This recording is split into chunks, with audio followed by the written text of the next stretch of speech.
네, 여러분. 김종호 바이블 스터디의 김종호 교수입니다.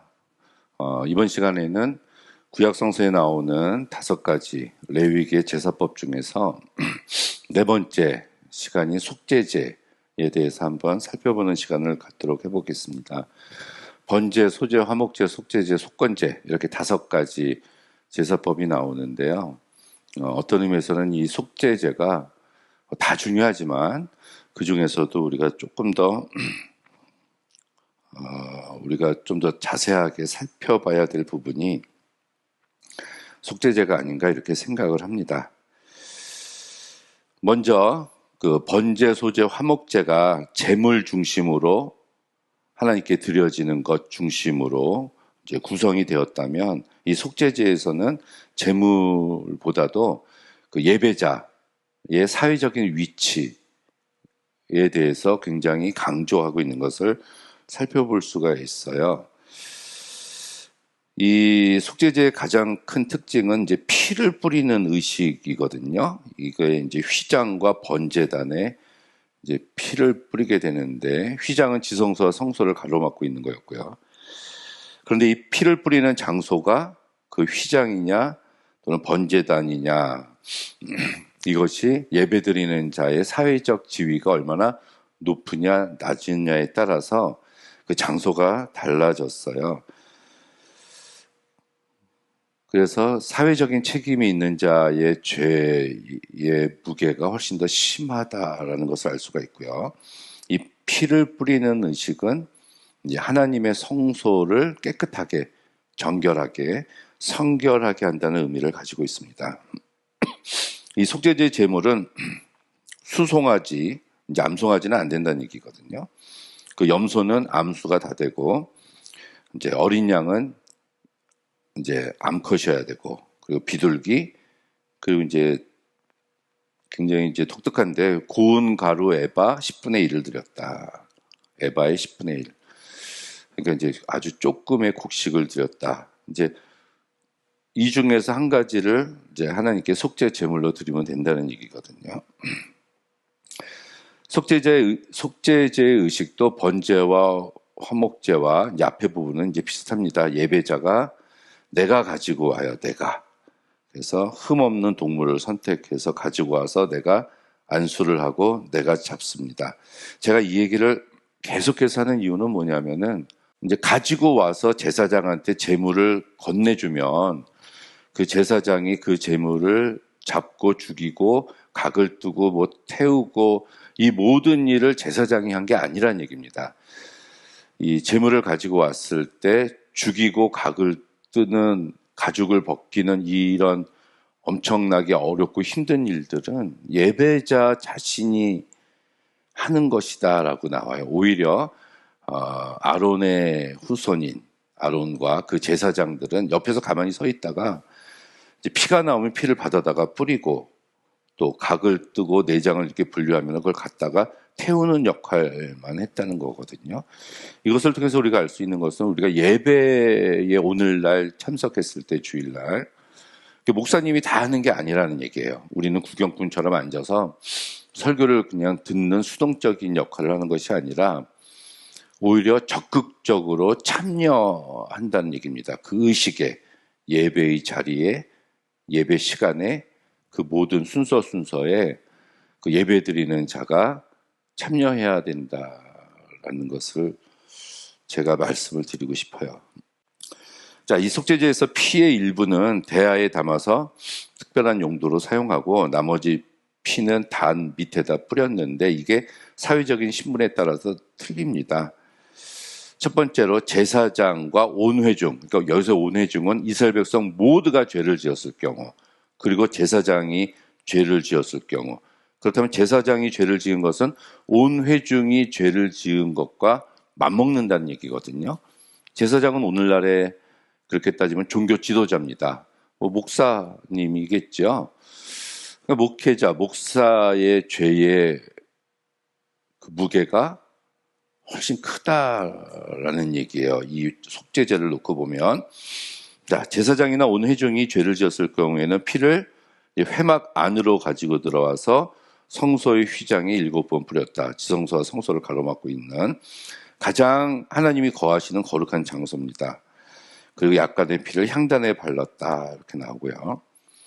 그 다음에 족장이나 평민, 사회적으로 지위가 있는 족장이나 평민인 경우에는 그 안에, 성소 안에 가져와서 피를 뿌리는 것이 아니라 번제단의 뿔에다가 피를 발랐다는 거. 이제 또 하나는 이제 레위기 16장에 욤키프림이라고 해서 속죄일이라는 게 나옵니다. 이것은 1년에 한 번 이스라엘 백성들이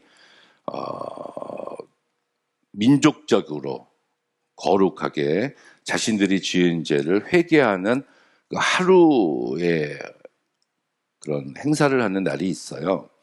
그게 속죄일인데 그날 온 이스라엘 백성들이 이제 금식을 하고 이제 수염소 이제 2마리를 잡아서 하나는 뭐 아사셋을 위해서 해서 내보내고 한 마리는 잡아서 이제 제사장이 이제 각을 뜨고 그때는 그 피를 뿌리는 이런 제일 큰 행사를 하는 그런 날이 있는데 그런 속죄일 날에는 그 피를 대제사장이 이제 지성소, 하나님이 거하시는 가장 거룩한 장소인 지성소에까지 가지고 들어가서 언약궤를 덮고 있는 속죄소 앞에다가 피를 뿌렸다. 이렇게 나옵니다.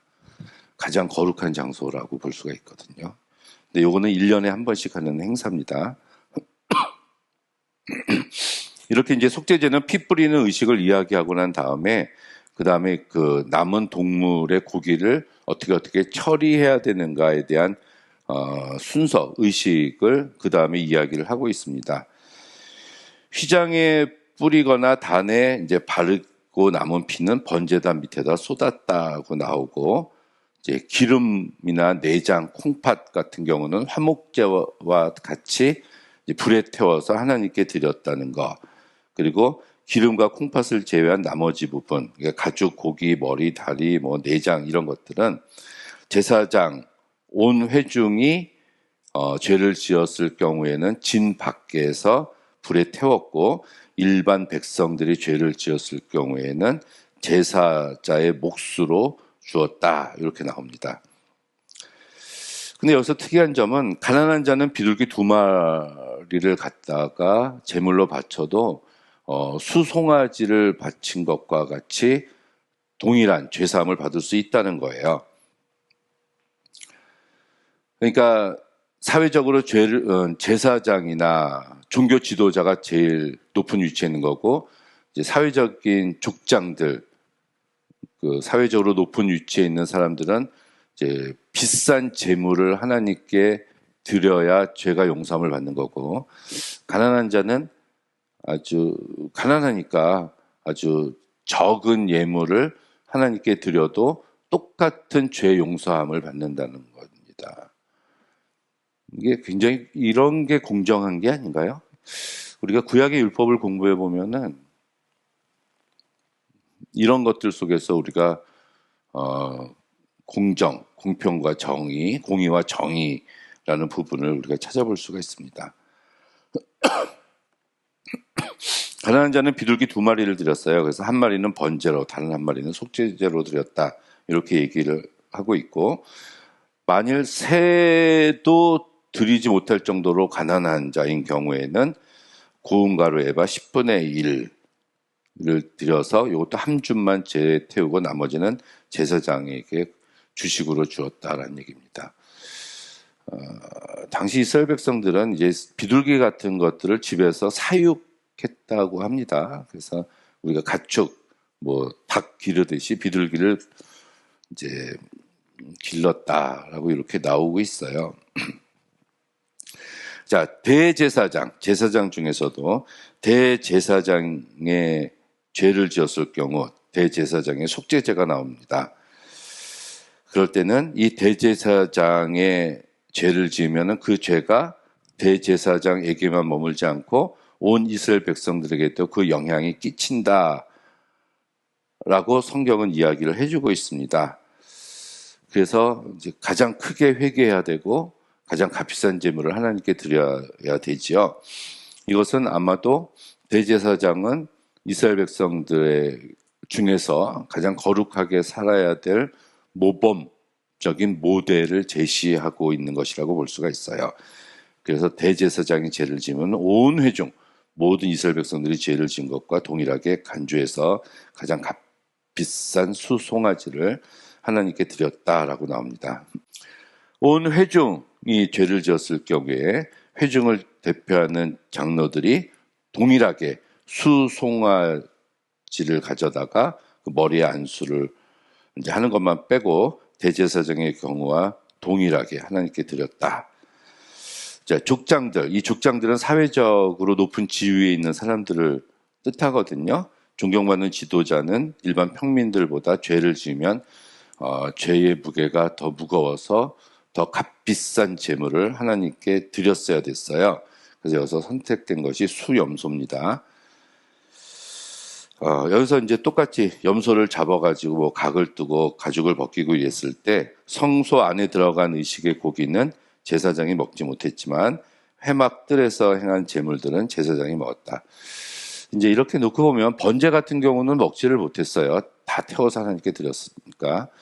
그렇지만 소제나 화목제나 속제제, 이 뒤에 나오는 속건제도 마찬가지인데 이게 하나님께 제물로 드리고 나서 일정 부분 어떤 것들은 제사장한테 주어서 제사장들의 생계를 도와주는 역할을 했다는 것을 우리가 알 수가 있습니다. 평민들의 속죄제는 암염소, 또 암컷의 어린 양, 가난한 자는 비둘기, 고운 가루를 드렸다.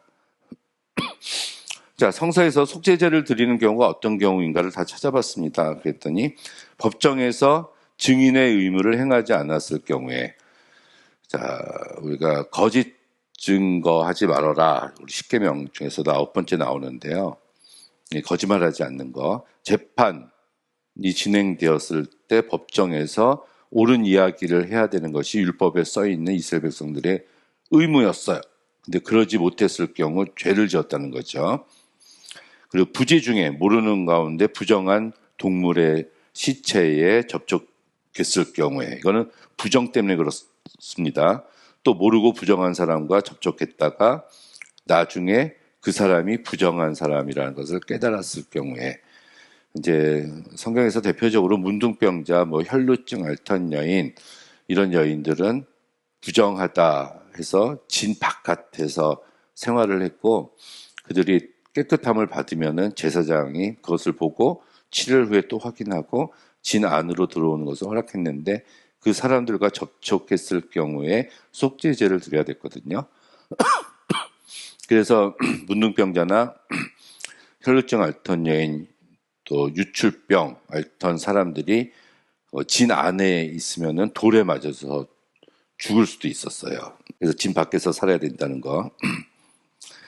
네 번째로 무심결에 맹세했다가 후에 자신이 지키지 않았다는 것을 알았을 때, 출산으로 부정해진 여인이 정결해지기 위해서, 오늘 레위기 12장 할 때 다시 한번 하도록 하겠습니다. 심각한 피부병으로, 이게 우리 성서에 있는 문둥병이라고도 번역을 해놨는데, 그 사람이 나중에 정결해졌을 때, 또 유출병 마찬가지고요. 제사장 위임식, 제단 봉헌식, 레인 위임식, 또 나시린의 서원이 성취되었을 때, 자, 이런 것들이 있었을 때 속죄제를 드렸다라는 얘기입니다. 정리를 해보면은 이제 당시 광야에서 이스라엘 백성들이 가지고 있었던 기본적인 생각은 깨끗함과 더러움이었어요. 정과 부정이거든요. 그래서 하나님은 거룩이에요, 거룩. 깨끗하고 성결한 것이 최고봉이죠. 그리고 이스라엘 백성들은 하나님께 다가가기 위해서는 정결해야 되고 깨끗해야 되는데, 그러지 못하고 부정해졌을 때는 하나님과 분리되는 이런 이야기들을 해주고 있는 것이 사실은 레위기입니다. 그래서 레위기에 제일 많이 나오는 말이 내가 거룩하니 너희도 거룩해라, 이런 말씀이잖아요. 그래서 이 속죄제의 목적은 출산한 여인, 또 악질 전염성 피부병, 이게 이제 문둥병, 유출병 경우에서 보듯이 몸의 정결과 관련이 있다. 여기 11장, 12장, 13장, 14장, 15장 레위기에 이 부분들이 나오는데 이건 나중에 하도록 하겠습니다. 피 뿌리는 의식은 이스라엘 백성들이 그런 더러움에서 깨끗하게 되는 의식이다라고 생각을 했고요. 그래서 뿌렸다는 거. 인간이 죄를 짓고 그 죄에 대해서 깨끗해지지 않으면 하나님이 진노하실 뿐만이 아니라 이스라엘 백성들이 죄에 빠지면 거룩한 하나님이 이스라엘 백성들과 함께 하실 수가 없어요. 그래서 하나님과 함께 하기 위해서 이스라엘 백성들은 항상 정결해야 되고 성결해야 되고 거룩에 이르는 삶을 살아야 했습니다. 그래서 그러기 위해서 부정을 저지르게 되면은 속죄제를 통해서 항상 깨끗해지는 의식을 행했다라고 볼 수가 있습니다. 자, 첫 번째 제사인 번제가 죄의 어떤 사악함과 그 죄의 영향성의 심각성을 보여주고 있다면 제물 전체를 번제에서 제물 전체를 불살름을 통해서 하나님과의 관계가 번제 제물 제사를 드림으로 인해서 하나님과의 관계가 회복됐다는 거예요.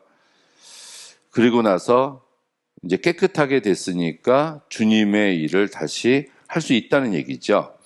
그리고 나서 소제를 드려서 하나님께 감사함을 표시한 다음에 그 다음에 이 화목제는 번제와 소제를 드리고 난 다음에 드리는 제사로 하나님과 관계 회복이 됐고 내가 선물로 드렸던 소제를 하나님께 받으셨기 때문에 하나님과 나 사이에 평화와 관계 회복, 구원이 이루어져서 감사해서 드리는 제사가 화목제였다는 겁니다. 이렇게 번제와 화목제가 하나님과 죄인 사이에 분리된 것이 관계가 회복되었다면 이 속죄제는 그리고 나서 죄로 인해서 생긴 오염된 것들을 처리하는 제사가 이 속죄제였다라고 볼 수가 있어요. 그래서 성소나 성전을 하나님이 계신다는 성소나 성전을 정결케 해서 하나님이 계속해서 이스라엘 백성들 가운데 거하실 수 있도록 해야 된다는 얘기입니다.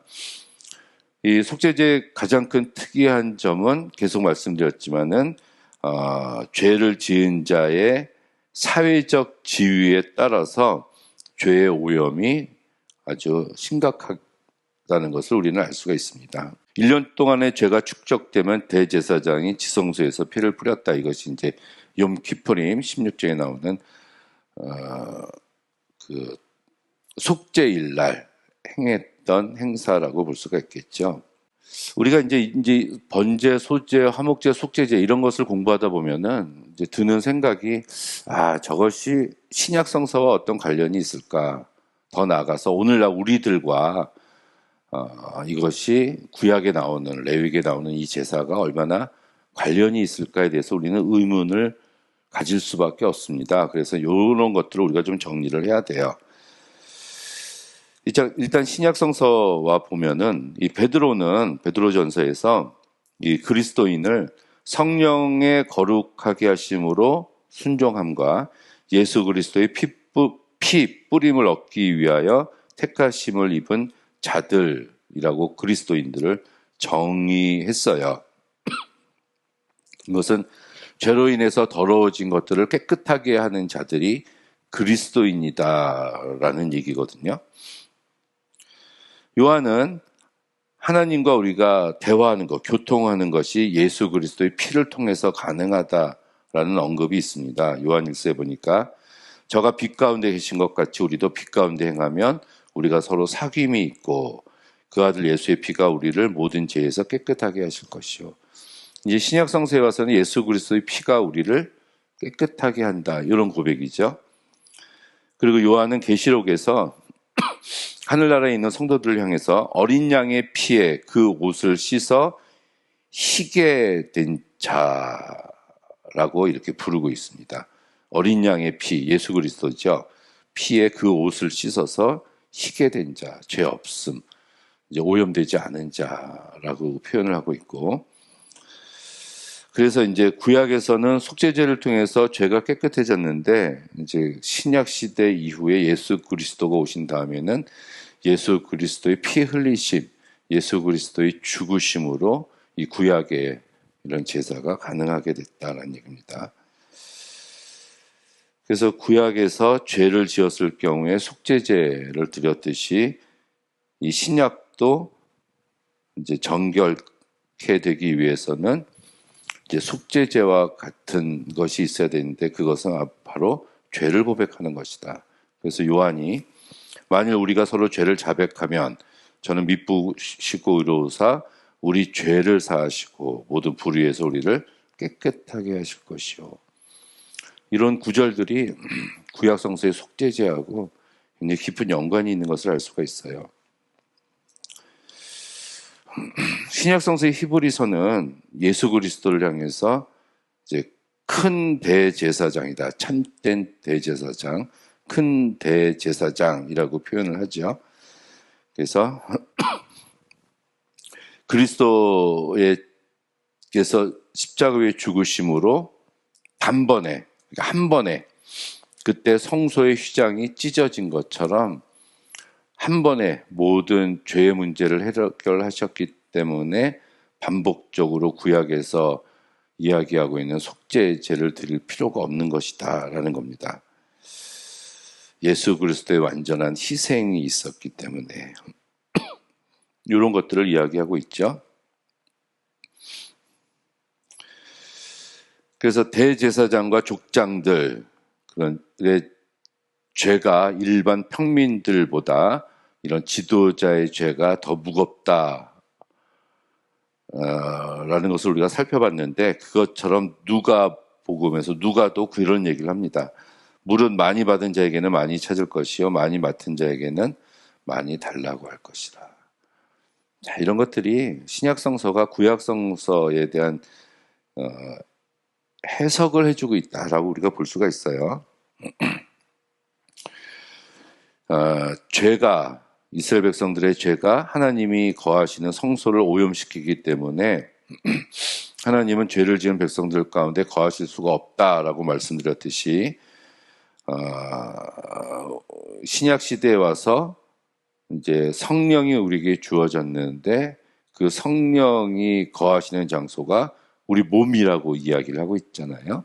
너희 몸은 하나님의 거룩한 성령이 거하시는 전이다. 그래서 우리 몸이 성전이 됐다는 거예요. 그래서 우리가 깨끗해야 된다는 거죠. 우리가 깨끗해야 거룩한, 깨끗한 하나님이, 성령님이 우리 안에 거하실 수 있다라는 것이 이 속죄제입니다.